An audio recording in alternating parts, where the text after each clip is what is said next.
Le village des métiers d'antan, un espace reconstituant le décor et l'ambiance d'un village d'autrefois, proposait à ses visiteurs depuis peu de venir découvrir la toute dernière création des bénévoles du village, une pharmacie d'époque. On a eu ce projet de monter cette pharmacie et puis comme vous avez pu le lire un peu partout dans les journaux, on a passé quand même 900 heures là-dessus. Mais on est fiers de notre résultat et puis je crois qu'il est partagé. Voilà, ça fait plaisir.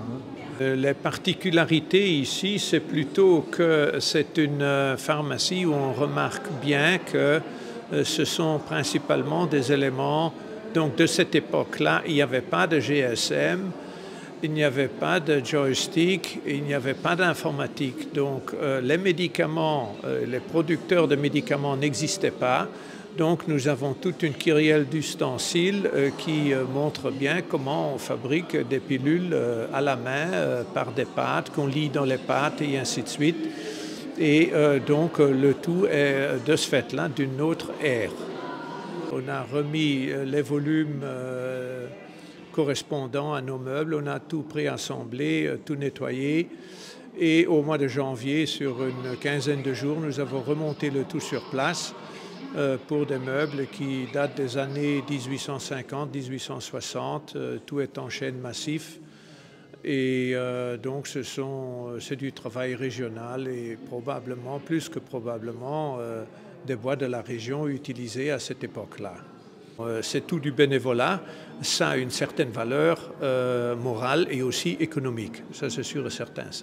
Ça fera partie du village complet et les scènes ne bougent pas pour autant, on les complète en permanence et on les rend de plus en plus actifs.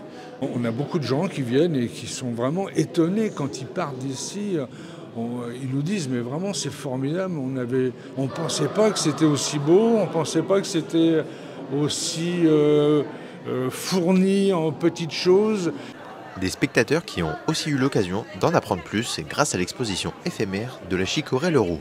On a reconstitué donc un peu de l'exposition Leroux, des vitrines avec des produits dedans, des affiches et puis des vieilles boîtes, des choses comme ça. Enfin bon voilà, encore de la nostalgie.